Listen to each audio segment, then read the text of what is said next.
Hello, I'm Claire. It's my pleasure to welcome you to DORA Talks, the limited podcast series from Thomas Murray, in which experts from the worlds of banking, funds, risk management and cybersecurity explore the EU's Digital Operational Resilience Act, or DORA, which takes full effect in January 2025. Your host for this series is Shreeji Doshi. Shreeji is currently working with our cyber advisory team as its Director of Governance, Risk and Compliance. In this first episode, Shreeji fields questions from Kevin Groves. Kev is a Director of our cyber risk team. Kev and Shreeji talk gap assessments and what affected entities can expect DORA to demand of them, both at a regulatory level and in terms of time, resources and software capabilities.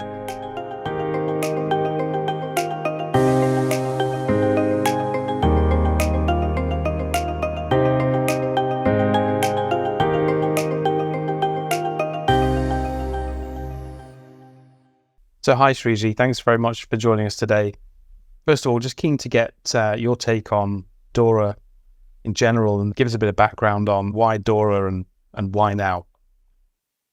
Thanks, Kevin, for having me on this DORA web series journey. I think it's a great place to start to see why DORA is in place and why now. Well, the journey started from 2020 with European Commission publishing a proposal as a part of wider digital finance package. And the need for it was quite evident. It was because cyber attacks were on the rise and they had ripple effects on everyone. And, it's so nice to see a regulator taking a notice of it and acting on it. In my personal opinion, it's a little bit too late, but it has happened. The objective, I think the name is giving it away quite nicely. It's to ensure that if there is something untoward happening in the financial service industry within the EU, the organizations are able to reduce that likelihood or reduce the impact of it happening. So the regulation is quite holistic, and it speaks about operational resilience. So Digital Operational Resilience Act, it's quite an apt name to ensure resiliency within the financial industry against the evolving digital and cyber threat landscape.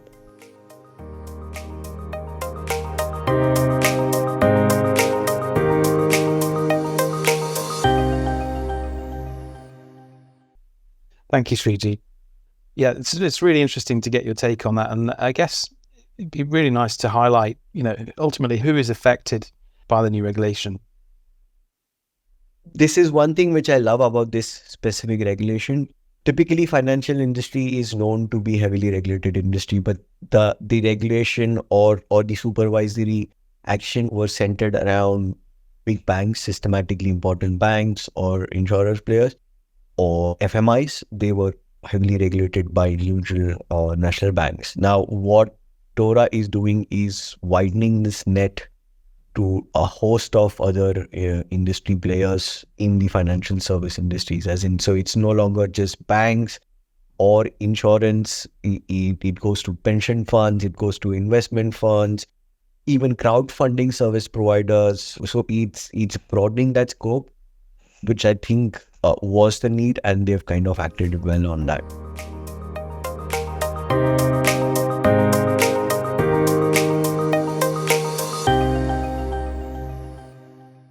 Thank you. And I suppose just to outline the key kind of requirements that DORA has set up for these entities, can you go into that a little bit further? Sure.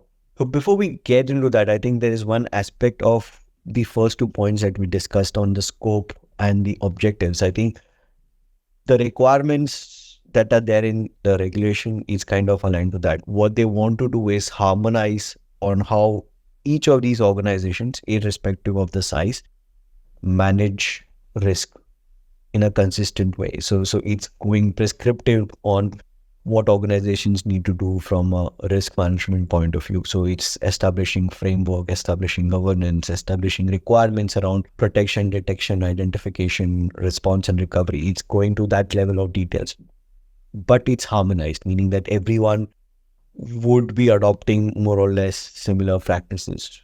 That is kind of governing the requirements that are there within the DORA regulation. While having said that, there is also a small nuance that they have a very simplified risk management framework for us, very small subset of organizations. But barring that, everything needs to happen in a harmonized way across all of these type of organizations I spoke about.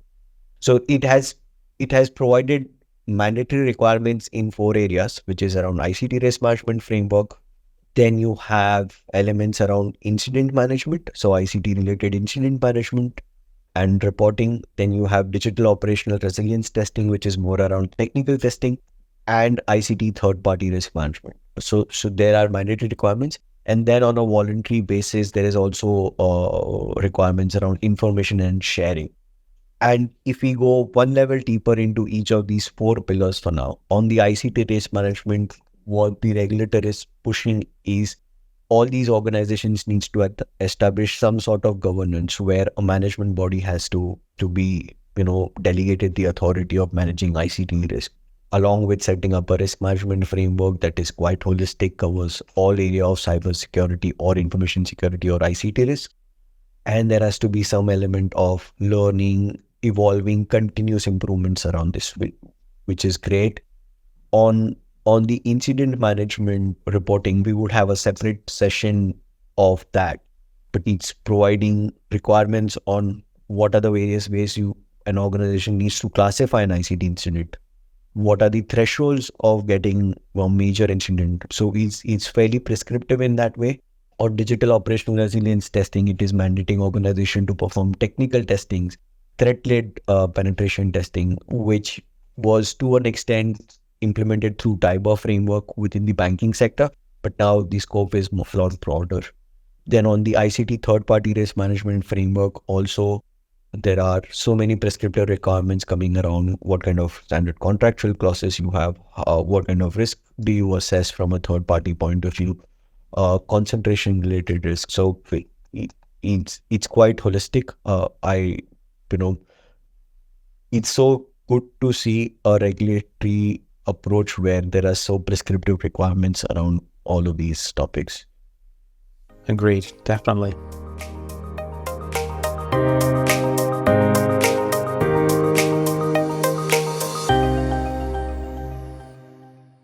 And I suppose the timescales on this are approaching pretty fast, less than a year now till January 25 for implementation.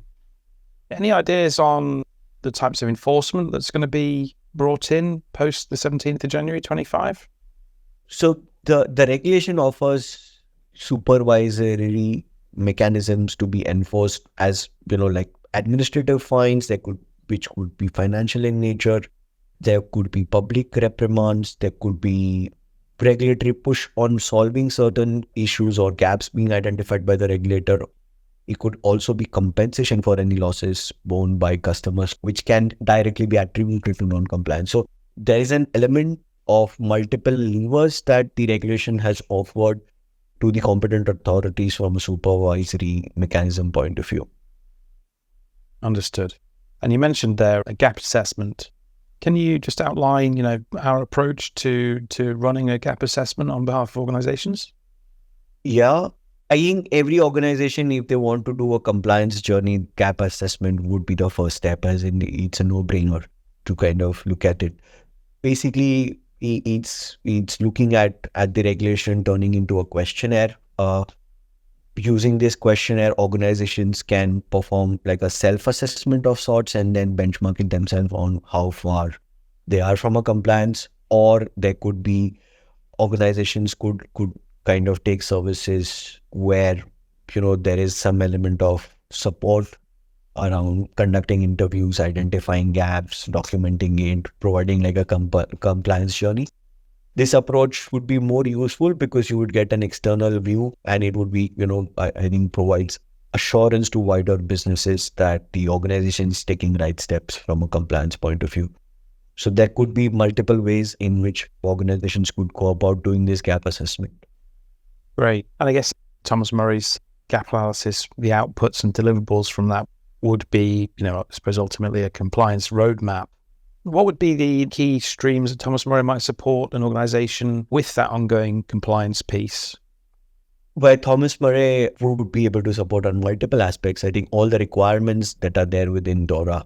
We have internal competency at a technology level. If you want to perform a risk assessment or conduct assessments of the third parties, we have a technology platform that supports it. We have internal competency of performing incident response or have experienced people who been in incident response, and they can help organization improve their processes or help organization respond to an incident that they are facing. On the testing side, we have competency to do, those testings that are required by the regulation. Generally, we offer consulting service to help organization in the compliance journey. So we could offer SME advice on each of these requirements individually. Excellent. So really helping with readiness, overseeing and managing the overall approach, and then obviously supporting those organizations to enhance and optimize any of their control frameworks and so on.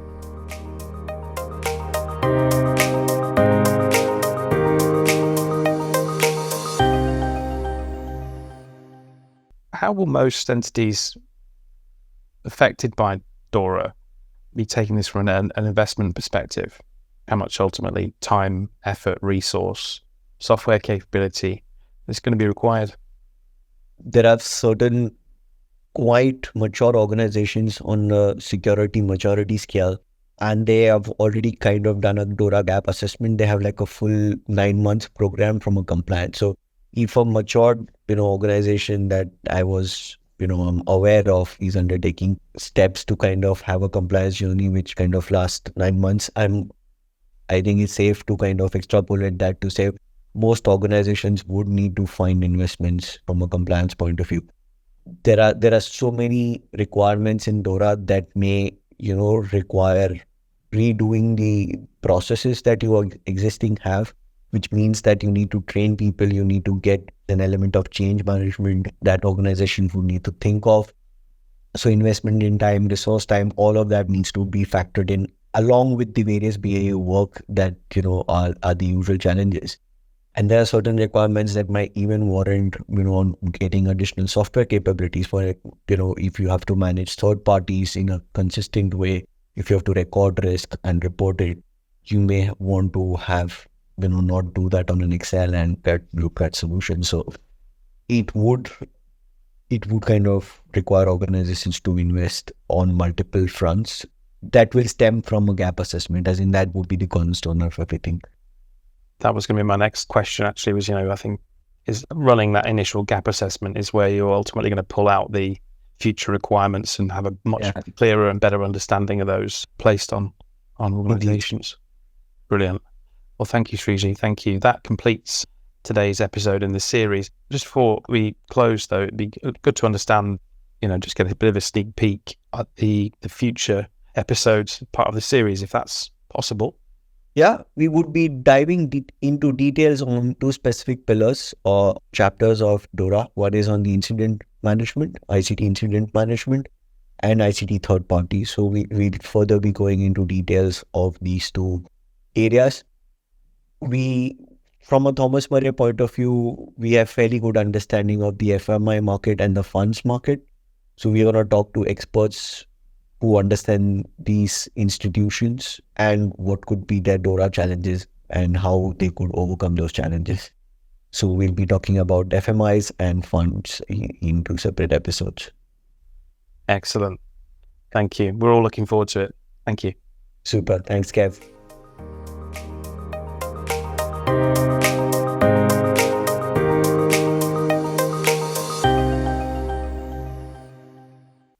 Thank you for listening. We hope you enjoyed that brief introductory session and have a clearer picture of what DORA's 4 pillars are.